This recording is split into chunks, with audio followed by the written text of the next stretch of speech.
live. Members online, good morning. Good morning, everyone, and welcome to this Committee on Procedures.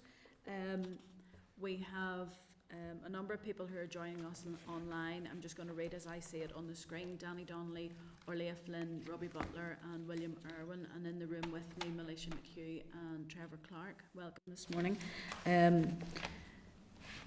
Members, today we will consider the provision and standing orders of the final deadline for an introduction of a private member's bill, for an annual debate on the Executive's legislative timetable, and for proxy voting for parental leave in plenary. The positions reached on these issues will inform the preparation of standing orders by Assembly Legal Services. We're in public session at the moment.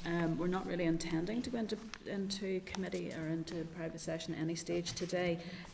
Members, I will be looking for decisions to come from yourselves today. We might actually be able to crack through quite a lot of the work that we've already been discussing over the last period of time, and it means then that we will, from this committee, have some standing orders brought through, hopefully before summer recess, if not very soon afterwards. Members, just to remind you that we are live and the meeting will be recorded and broadcast throughout Parliament buildings and online. Members, you are welcome to use your mobile phones, but please make sure that they're in airplane mode and all devices are muted. And just to remind you all that it's not permitted to take photographs or to record any part of the meeting yourselves. Today, people, before we get started, could I just ask, does anyone have any interest to declare? Not seeing anybody in the room or online indicating. People online, you can use the raise the hands function, or if you wave very manically, I will see you on some of the screens here. Or WhatsApp. And the WhatsApp is available to you as well, of course, if you want to contact any of the clerks directly. I think the hands up function isn't going to be available until mid-May. Oh right, sorry, the hands up function, is not going to be of use to you at the moment, just because the way we can see you in the room. So if you indicate through the WhatsApp messages, that probably would be the best thing at the moment. Okay, members, moving on to the agenda. Agenda item 1, are there any apologies that have been received today? We're not aware of any, and we're not, anybody else in the room have any? No. Moving on then to agenda item 2, the draft minutes. Members, the minutes of the meeting are in your meeting pack from the 17th of April 2024, and they're pages 5 to 11 of the meeting pack. Can I ask all members, are you content that the minutes are a true reflection of the proceedings of the meeting held on the 17th of April? I'll need to hear yes or no. Yeah, a thumbs up from online. If so, then I will sign those minutes. Give me 2 seconds. Thank you very much, members.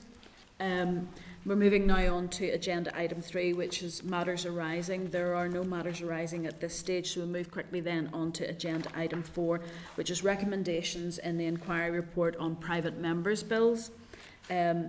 Just to remind you, members, that the previous Committee on Procedures inquiry report on private members' bills made 7 recommendations which were approved by the Assembly on the 14th of March 2022. 2 of the recommendations require changes to standing orders, and the discussion will focus on these today. The Clerk's memo relevant to these discussions can be found at pages 14 to 20 of the meeting pack. If you could bring that up for yourselves, pages 14 to 20. Members, recommendation 4 of the report requires the provision and standing orders of a final deadline for a private member's bill to be introduced to the Assembly for the end of June of the penultimate session of the mandate. So if you imagine the election would be in May, we're talking about the previous June. While the Speaker will retain considerable discretion to set deadlines for completion of key stages of private members' bills, including the opening and closing of the submission window to gain access to PMB support, and deadlines for completion of key stages such as the final proposal, the previous committee, supported by the Speaker, the Business Committee and the Chairperson's Liaison Group, hoped that this firm deadline would provide a mechanism to reduce PMBs added to the end of the mandate, or that add to the end of the mandate pressures, and provide a reasonable expectation of completion.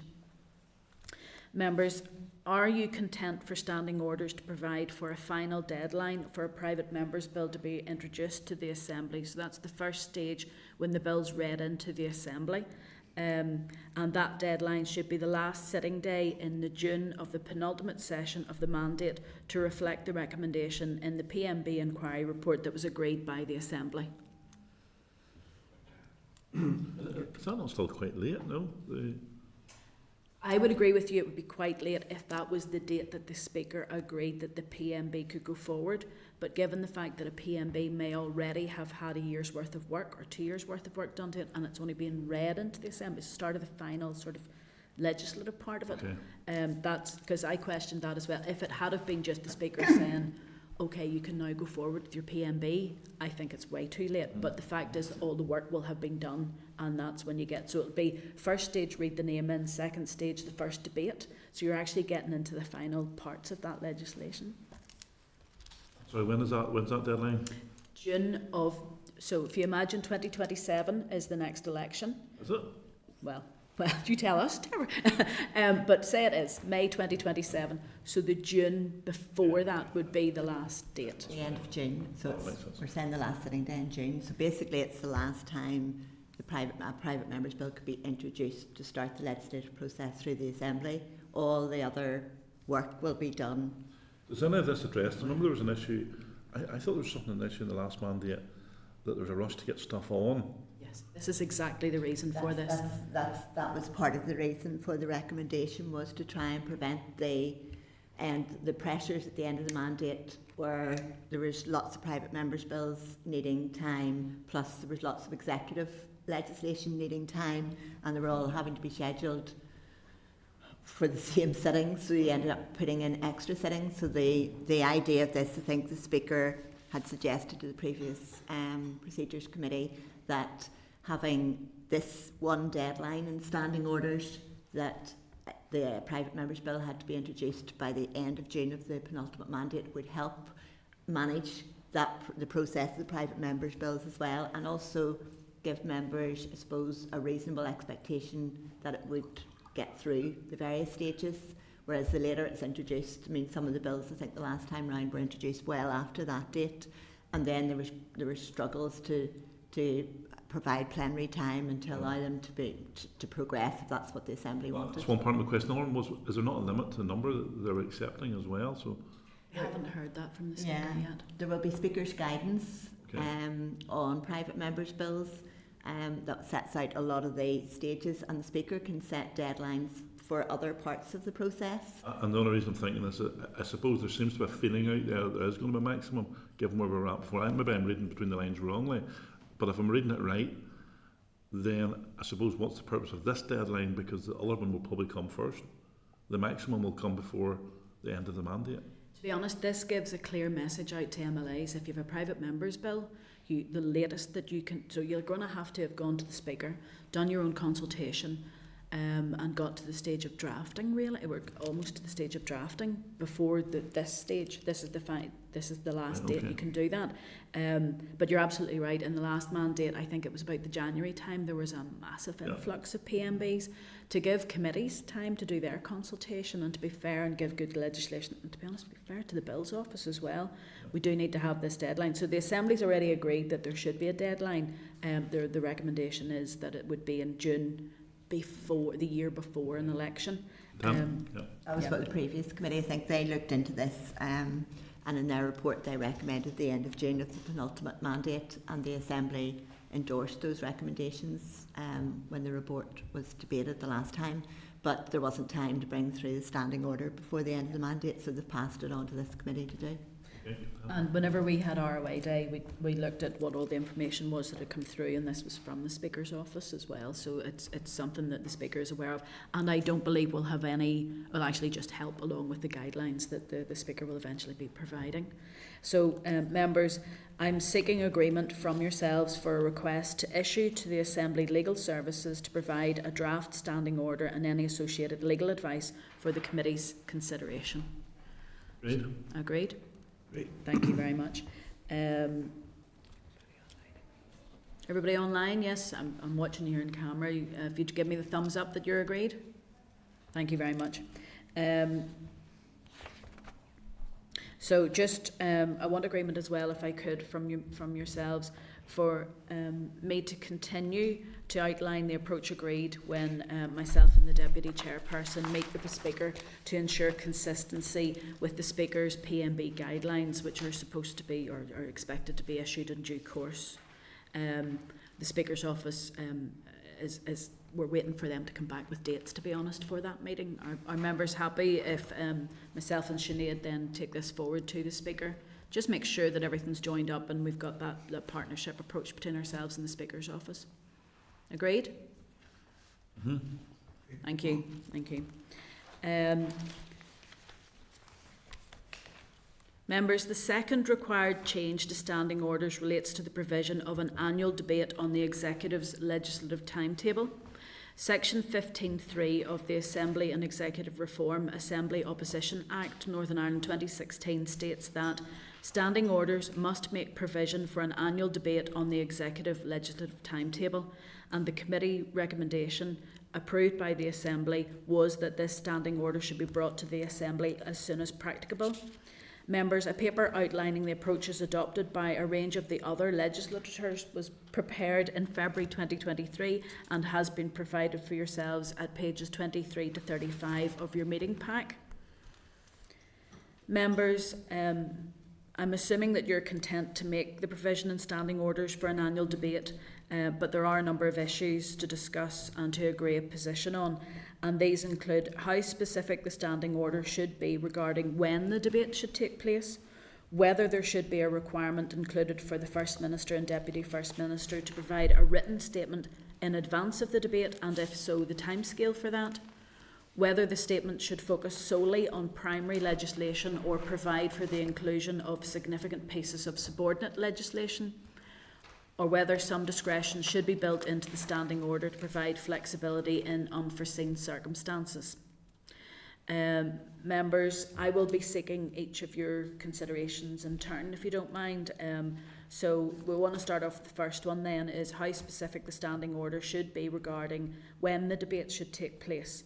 So I want to find out from yourselves whether the standing order should simply provide for an annual debate and not state when it should take place, or whether it should specify when the annual debate should take place and their preference and your preference for the timing.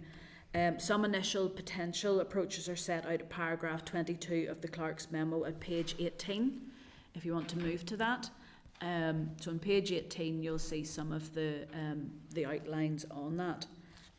To be honest, given I just speak first on my preferences on this.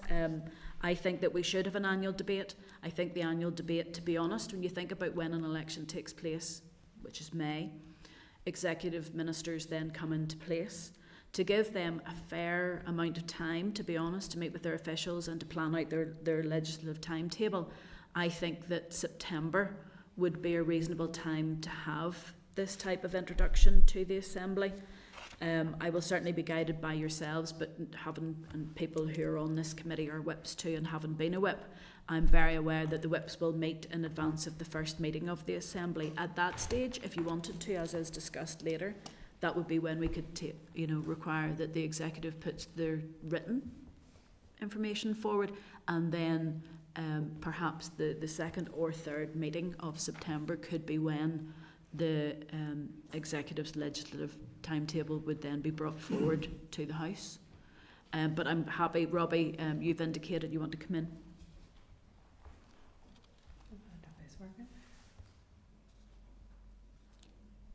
Robbie needs to unmute himself. Robbie, if you can unmute yourself, please. That's you. Thank you, Chair. I agree with you, except on specifying that it would be September.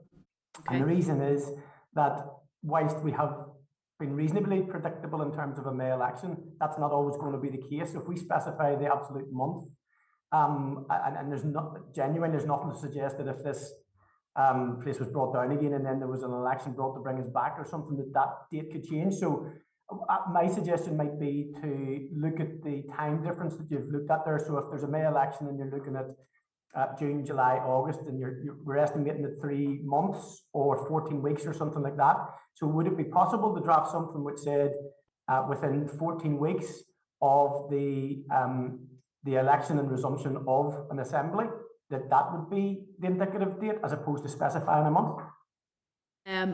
We have an option later on, Robbie, if because absolutely that would be a concern of mine if whatever we could have things like another pandemic, or we could have, heaven forbid, the death of an important person, for instance, the monarch or something like that. So, there could be something coming up. I get where you're coming from with the 14 weeks. I'm very aware, but I know that all committees at the moment are impatient to see what the legislative programme will be so that they can put that into their forward work programme and plan ahead for that. So 14 weeks would still allow us to have a September in a normal year, and this would be an annual debate or an annual presentation. So it would mean then, and just to check this with yourselves, so if we do go for the 14 weeks, do we then put into legislation that it will be therefore or thereafter would be at that time of the year? Because we wouldn't have 14. I don't mind what play words we put on it, and maybe there may be a reason why we would put a calendar month on it, but I think it's important given the relative instability that we've suffered from, and the lack of desire for reform, that we build in some safeguards, and the safeguard in this instance will be specifying a time period as opposed to the indicative one. So I absolutely agree with your points. There are other things that can affect the date of an election other than just the instability. So I think to get it right without having to go back and change it, I think it's a useful point. And the 14 weeks is sort of indicative, probably wraps up. It doesn't matter which 3 months it is, if you like. It kind of brings it in that sort of broad landing zone, if that's okay. And it's just to check with you then, if it is, say for instance, the 14 weeks, which to be honest would give us a September in a perfect world, and every year every 12 months thereafter. Yeah, okay. Anybody else have any thoughts on that? I started off wanting to disagree with Robbie. I'm sure he was surprised, but then he talked me around in the submission. I suppose the line was like within 14 weeks of the start of the mandate, and that would actually fix your other point, because if there was an unforeseen circumstance, you're not being prescriptive for the date, but I like Robbie's idea in terms of the 14-week window. So you're not saying it must happen on the 14th week. It can happen on week 11. So it's within 14 weeks, but I think that for standing orders we'll need to say must be within. Yes, I like the musts. I like musts and mays, especially musts. Must be within, so it means then the deadline would be that 14th week. Yeah, that would expire then if they haven't done it in their breach is done. Or yes. Okay. Well done, Robbie. Well, I'd agree with Robbie as well too, just from what both of you said there. Exactly right, because we can have a new mandate at any point in time, even though it might appear unlikely at present, but it's always a possibility, and with that type of deadline it's more realistic. Okay, thank you very much, members. Can I just double check something? So Robbie, you'd mentioned about the resumption of an assembly. Is it an assembly or an executive? Executive, I think. Because obviously, as much as we would be keen to get it done, the departments rule on, to be fair to an executive, look at the moment, it's going to be difficult for them because we haven't got a programme for government. We don't even have the sniff of a programme for government. But if we can tie this down, standing orders that we get it by September, it might sharpen the executive, but recognising their issues and their politics too, I think it's an executive. Yeah. Thank you for that clarification. That's really helpful. All members agreed with that approach? Yes? Mm-hmm. Thank you. Second issue then is whether or not in advance of this annual debate coming forward that we would require, because it's an executive annual debate on legislation, whether the First Minister and Deputy First Minister will provide a written statement in advance of the debate. And if so, when would you want that to be brought forward? Is it they have to, we have it at the moment where ministerial statements can be brought to the House X amount of time in advance, or would we like to see it the week before, 2 weeks before? The problem is we shorten that window, to be fair to the executive. You're effectively changing the 14 weeks to 12. You're expecting them to have that in terms of their plan agreed as well. So I'm not a minister. I don't give two hoots, to be honest. I would rather be able to debate something that I'm not getting 10 minutes before the Assembly chamber. It's quite a substantial piece of work. I actually would agree with that as well too, that even within, we'll say, a week before the actual debate, and in order to give people time to sort of see what it is that's there and to examine it and to be able to cross-examine it thoroughly and and I think there's enough backup there to the executive in that respect as well too, that they should be able to produce that type of document rather than it just been on the hoof, i.e. like the day before, which is totally unacceptable.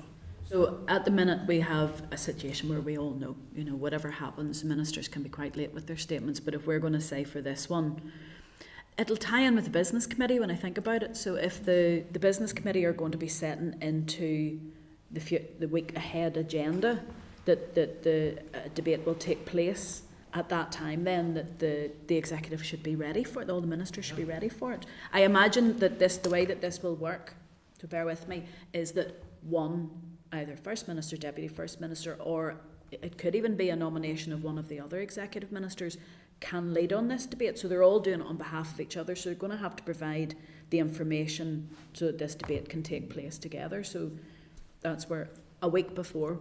Robbie, sorry, your hand's up. Yeah, I don't think there's any issue with the week before in regard to legislation, because it's a lot different than no name day motions and stuff, because they can be pulled together fairly quickly and are very almost not matter of the day-esque. Legislation is completely different, so the departments will have been, if they're going to bring legislation forward, will have been working on it for some time before we ever get there, unless there's been a very quick ministerial push. And I think it would be a really good standard to set, and I think a week is fair. 2 weeks would be brilliant, but I think a week would be fair, and a week would give us all a chance. And as your point is well made, sure, it ties in with the business office too. Whilst motions are best given 2 weeks in advance, the acceptance is at the moment that they can be sort of changed and adjusted, and also the research and lead-in time too. But I think a week would be good. I'll bring in Christine at this point. Yes, I think Robbie's probably covered the issue in that this isn't going to be a ministerial statement and questions. It's a debate on the executive's legislative programme, if you like. So the likelihood is the executive they will have had to agree what they want to put into the programme and agree that that's what's going into the statement.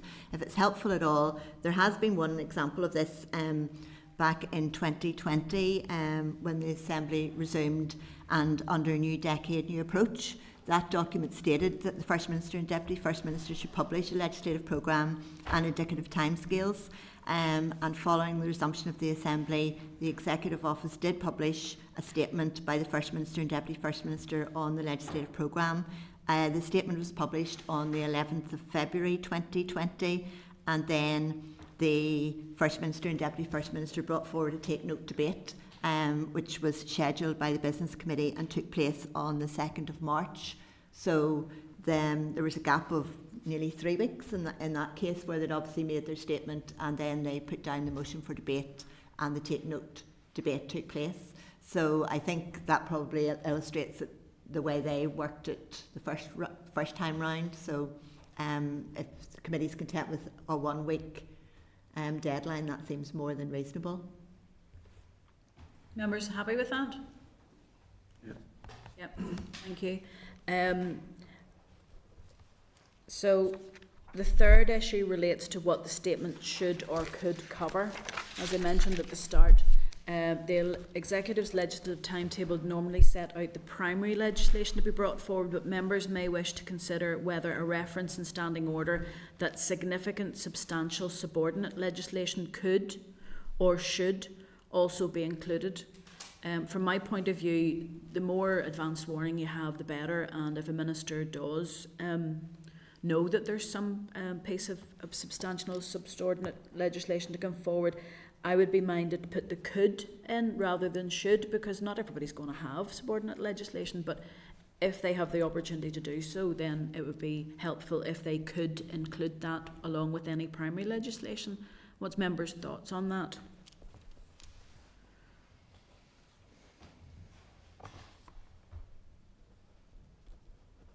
everybody's going, trying to think of an example. I know in communities, for instance, we know in advance if there's going to be a significant change to regulations relating to pensions, for instance, or relating to benefits or something like that, they'll be coming forward. Dana, you have your hand up.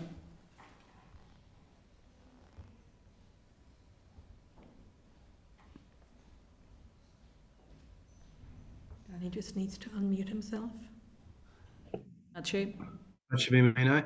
Yeah, I suppose it depends on the word significant. Kelly, is there a specific definition of the word significant and how that would I'll hand play over to out? Christine. Yeah, we could look at that. I think probably from the committee's point of view and maybe the standing orders point of view, it may be just rather than including even the word significant or substantial, just to include the fact that the statement could cover subordinate legislation and leave it fairly open for the executive to decide themselves. I think on this one it is quite unusual. The only place that we've found that would encourage or has covered subordinate legislation in such a statement is in Wales. And I suppose the idea is more to highlight that they can cover significant or if you like large pieces. We all know there's a lot of statutory rules and that's not what would be covered in this, but it's more maybe to encourage the fact that they can or bring attention to the fact that subordinate legislation is important or large pieces of it are important pieces of work and can take a bit of time.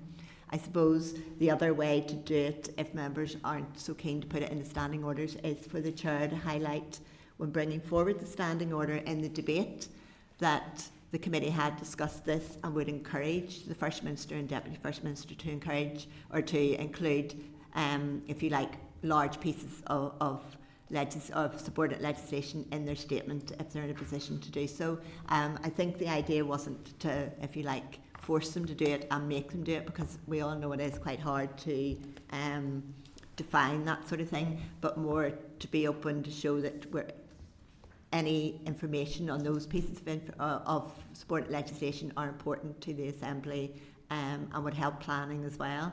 So I think there's those two approaches. If you do want to make it specific, we can talk to Jonathan about how we would define, if you like, significant or substantial, but it was to give the committee an idea. It's not to cover all the pieces of subordinate legislation that come through in a year, because there's a huge number of stat rules. It was more where they were bringing forward a large new policy area or something like that, or making substantial changes to policy that would require further consideration and may be considered as quite significant or interesting pieces of legislation that would require time as well as bills. It was really to broaden it out and make that clear. But as I say, defining it might take more time and, if you like, be more restrictive, which may not be what you would want to do. It's more to try and encourage or highlight that fact. So those two approaches could be taken either way. If you don't want to include it in standing orders, the chair could highlight that the committee did discuss it and would like to make it clear that it would be helpful and would be encouraging the First Minister and Deputy First Minister and the Executive to include those things if they so wished.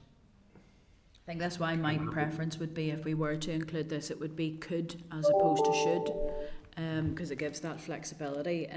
To be honest, members, this could be a showpiece for the Executive to say what they're planning to do coming forward. It is an annual debate, so they may not know everything at the 1st September or 14 weeks later, but they will have more things that they want to add in as time goes through a mandate. Or they may say, for instance, after the first 14 weeks, the next year, when they bring forward, there may be something has dropped off because it's not going to be able to be delivered, or something new has come forward to replace that. So it's giving the Executive the opportunity to showcase what they have coming forward. I think having them include as much as they potentially could would be great. Helpful for committees, helpful for other MLAs, but it also gives the committees the opportunity to plan ahead just for their workload, and because the committee's role is not just to scrutiny but to support the Minister too. So getting through good legislation is part of the committee's work. So what's members' thoughts? Do we say stick to primary legislation, or ask them to include any significant or substantial subordinate legislation?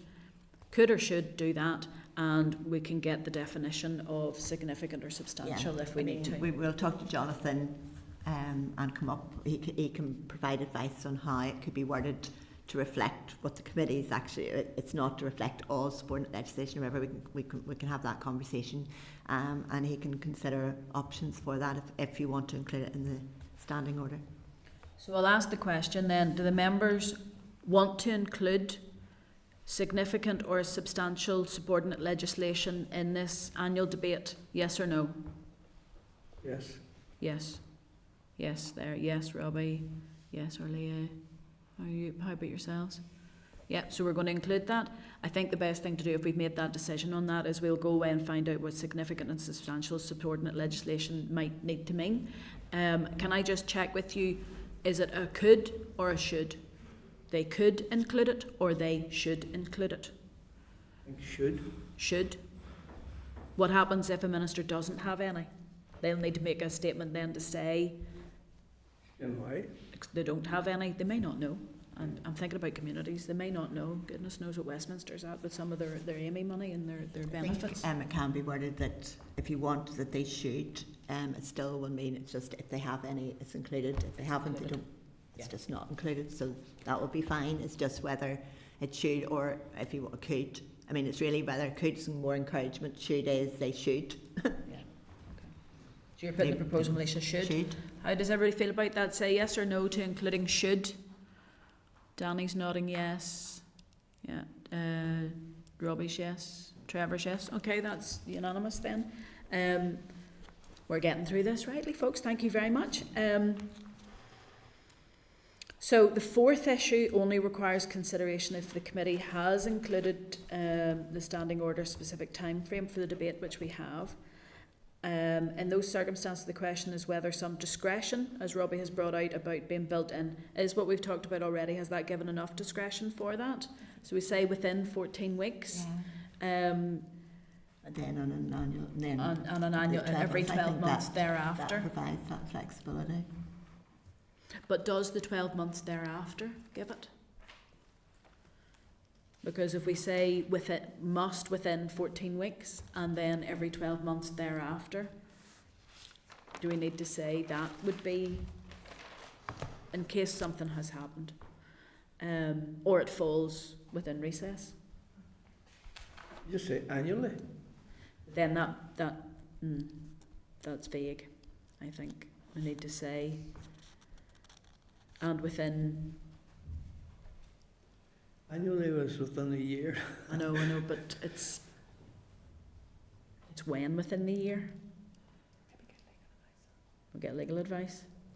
We could do that annually. I think you're absolutely right. I just think we need to hold feet to the fire on this to make sure it happens. So we'll get legal advice just to say, because we've made it flexible, which I think is the right thing to do. The within 14 weeks, and then what the wording is for the annual. We'll get advice on that. Are you content with that, committee? Yeah.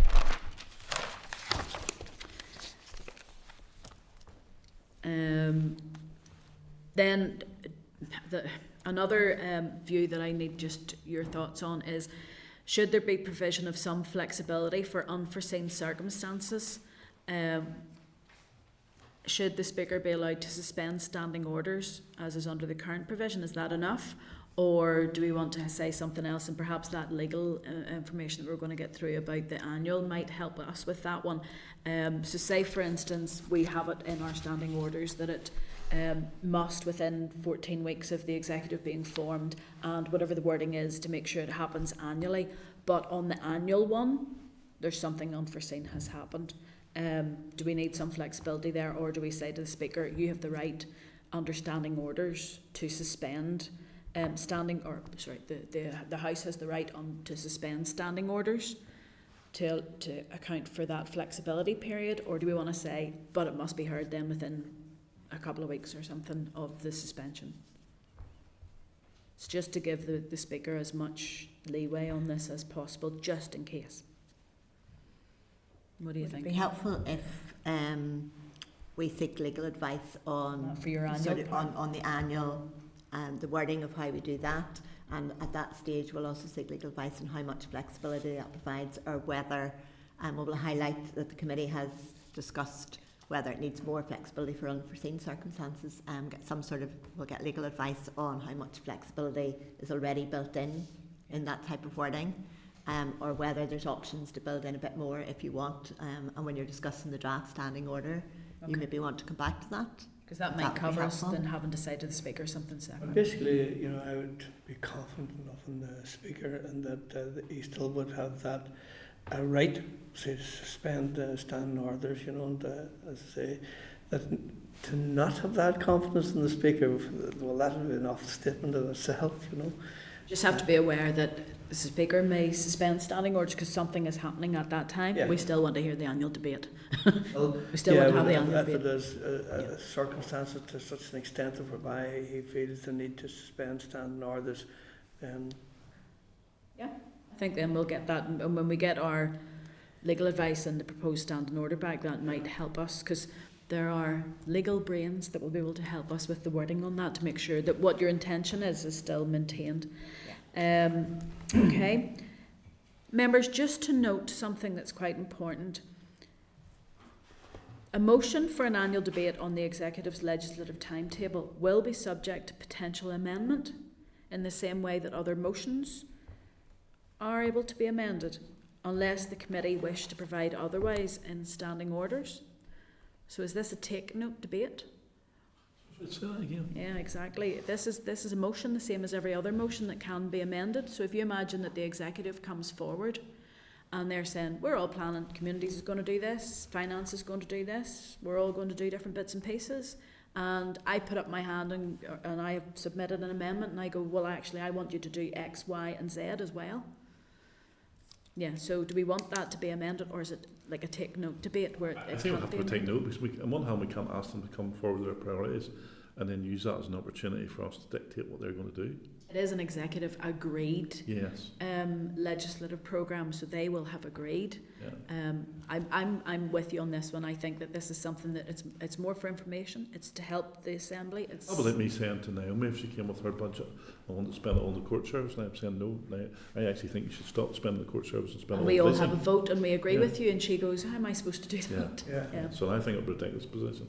So from our point of view then as a committee, and I'm looking at those online just to double check to see if you're in the same page as ourselves then, that we need to put something in standing order to make sure that this is, so we'll have the statement will be brought to us a week in advance.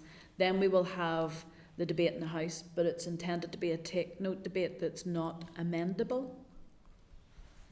It's like just a statement. But we want to speak to it. But it's just not amendable. Yeah, is that that what I'm thinking? I'm seeing lots of nods online. What about in the room? You happy enough with that then? Can I just confirm for online, Kelly? Yes, please. We're only talking about the annual executive bill presentation. It's specific to this, isn't it? Yes, just to this change in standing order. Yeah.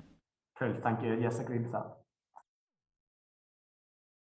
And those in the room, what do you think? Mm-hmm. Okay. Mm-hmm. Yeah. Okay then, so that would be the committee's intention, is that it's not like other motions where it's amendable. Just so we make sure, because we want standing orders to be. Are there any other issues about this standing order that anybody feels that we've missed or you want to raise at this stage? Yep, not seeing anybody coming in. Okay.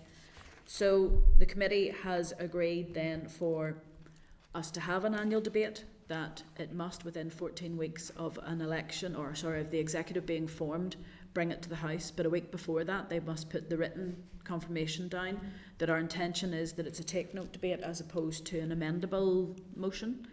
And if I missed anything out that we have agreed, and we'll get legal advice just on the flexibility for that. Yeah. Agreed, committee? Great. We're agreeing today, but we're not officially agreeing today, I presume, is that right? Well, what we're going to do now is to request Assembly Legal Services to provide a draft standing order and any associated legal advice, and then once we see that and we're happy with that, that's when we will finally agree it, Trevor, if that's okay.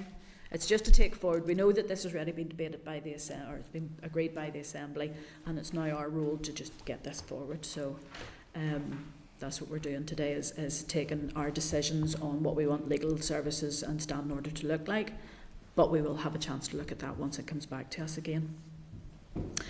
What I would also like approval from yourselves today is your agreement that I can write now to the First Minister and Deputy First Minister, setting out the committee's intention to bring forward a standing order to provide for an annual debate on the Executive's legislative timetable and the proposed approach. It's proposed approach, and invite any views and comments, of course, before the committee considers the wording of the draft standing order. It shouldn't be a surprise to them. So I have slight reservations about what we're discussing, and I suppose I would rather held them to our own committee, but if we're not going into committee. If you want to, we can go into committee now if you want to, before we move on to the next part. Would you like to do That's that? possible. Just some reservations, and Okay. I'd rather discuss it in committee. Okay. Then we'll move our discussion into committee. Just wait a few moments until we get confirmed that we're in committee, please, members. Hang on, Janet. Committee Room 21. Sound.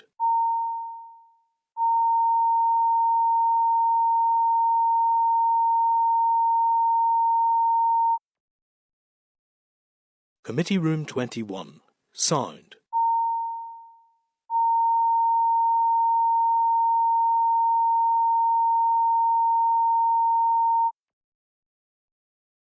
Committee Room 21.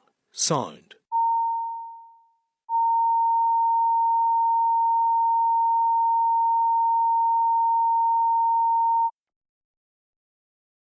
Committee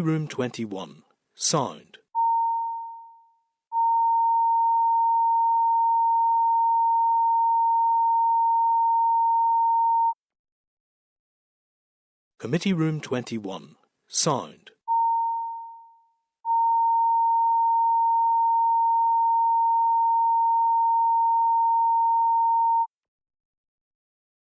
Committee Room 21. Sound.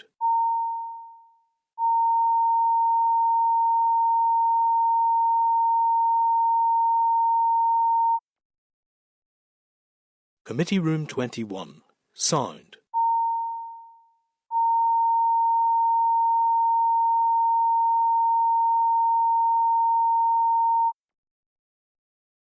Committee Room 21. Sound.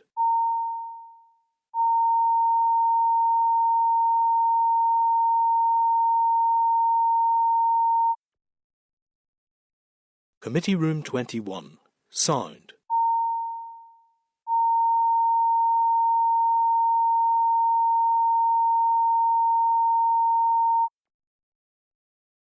Committee Room 21. Sound.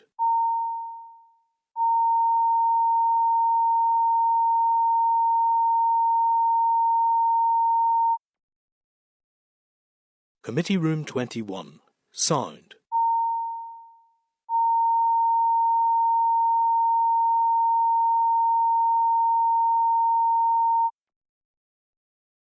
Committee Room 21.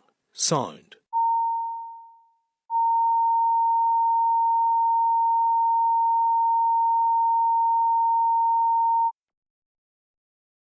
Committee Room 21. Sound.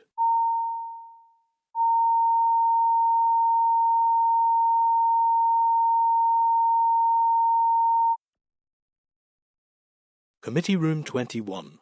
Sound.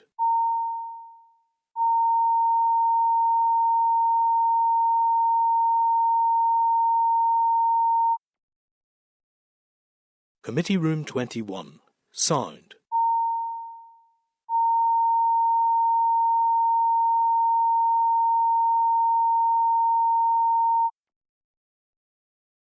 Committee Room 21. Sound. Committee Room 21. Sound. Committee Room 21. Sound.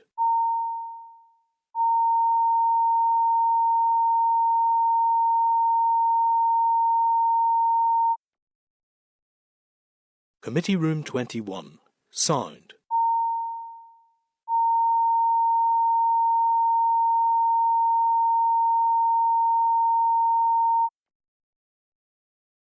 Committee Room 21. Sound.